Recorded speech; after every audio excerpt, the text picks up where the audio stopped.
ETF inflows, corporate treasuries, government reserves. Every week we hear about something new coming from the institutional side, and people cheer. But I want to be the person that asks a question that nobody else is really asking right. What are we actually getting when these institutions adopt Bitcoin? And what might we be giving up in return? I'm not anti-adoption, although I don't think these institutions should get to participate in this network for all the damage they've caused in the past. But Bitcoin is for everyone.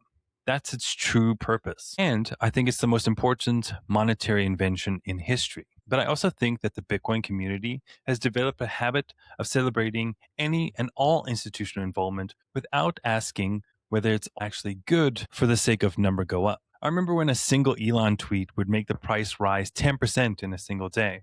So let's talk about it. Now we have treasuries and ETFs that hold hundreds of thousands of Bitcoin, and the price is dropping. There is a case for institutional adoption. The real benefits, because they are real. ETFs brought Bitcoin to retirement accounts, to financial advisors, to tens of millions of people who would never set up a hardware wallet, but who want to click a button in their brokerage account.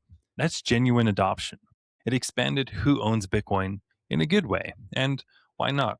Why not let Bitcoin help a few people retire? And I hope that the people who do hold these funds get curious and start doing the work themselves and become individual cold storage holders eventually. One can hope. Institutional buyers create demand. Demand affects price. Higher prices rewards early holders, and funds further their developments.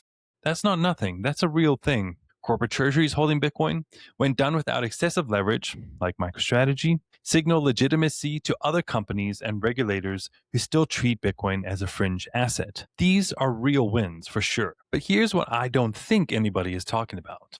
Problem number one, most institutional Bitcoin isn't really Bitcoin. When you buy the BlackRock Bitcoin ETF, you don't own the Bitcoin. We all know this. You own a financial instrument that tracks Bitcoin's price. BlackRock holds the actual Bitcoin. You hold the claim, and they collect indefinite management fees. This matters for a single reason. You have no keys. You cannot take self-custody. You cannot transact. You cannot use it as a money, which is what I think it's intended for. You cannot send it anywhere either. If BlackRock decides to do something you don't agree with, your only option is to sell your shares. For billions of people entering these ETFs, Bitcoin is just another ticker to them. The sovereignty aspect, the actual revolutionary part, they're completely unaware of and is lost on them, in my opinion. Problem number two, leverage creates volatility and creates contagion. We watched this happen in real time this week. Strategy borrowed billions to buy Bitcoin, and that was fine when Bitcoin is going up. Now that Bitcoin is going down, Strategy's debt obligations are creating market fear that has nothing to do with Bitcoin's own fundamentals. When institutions like Strategy use leverage, the crashes are harder. The fear spreads further because it's noisier and it's in the headlines wherever you look. Regular people who barely understand what they own, like newbies, they start to panic, they sell at the bottom, and then institutions buy the dip, which is sad. This is not new. This is exactly how traditional financial markets work. And I saw this when I owned stocks. The markets don't act the way I learned that they would. It moves with sentiment and liquidity. And Bitcoin is slowly being absorbed into that system. Problem number three, and I think this is a really big one, institutional adoption invites institutional regulation. This is a long game argument. I think this is the one that really concerns me the most. Governments don't regulate things they don't care about. The more that Bitcoin matters to banks and pension funds and corporate balance sheets, the more governments will get involved. And the more they'll justify regulating it. And don't get me wrong, I don't think they're going to destroy it. We know they can't do that. But they're going to want to control it just as they do everything.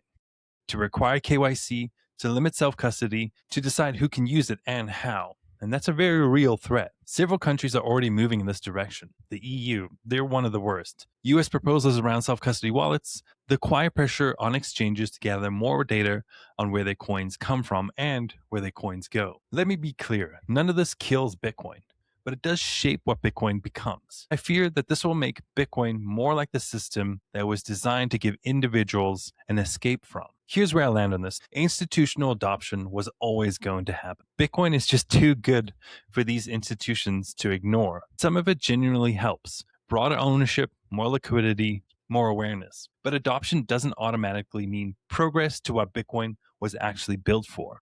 It looks more like a world where billions of people hold Bitcoin ETFs in their retirement accounts but nobody understands the self custody aspect of it. Nobody uses Lightning, and where nobody thinks that Bitcoin is actually money that you spend on a day to day basis. The antidote to this isn't to reject institutional adoption. We can't. We can't stop who participates in Bitcoin. It's to hold the line on what actually matters. And this part is important. Hold your own keys.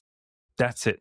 That's what makes the difference between Bitcoin in your wallet and Bitcoin in an ETF. Use it as money whenever you can. Support the Lightning Network. Support privacy tools. Support the developers building unglamorous infrastructure that makes Bitcoin actually work as a financial system for real people all over the world. The institutions will do what the institutions will always do. Just make sure you don't outsource your coins to these institutions for convenience. Let me know what you think below of all the institution adoption, where Bitcoin's going, the soul of Bitcoin, and how things are progressing. I believe we're headed higher. We always are. The cycle's always the same. Just make sure you're holding your own keys in cold storage, as I always say, and focus on yourself. Go outside, be with your family, ignore these institutions, orange pill more people if you can.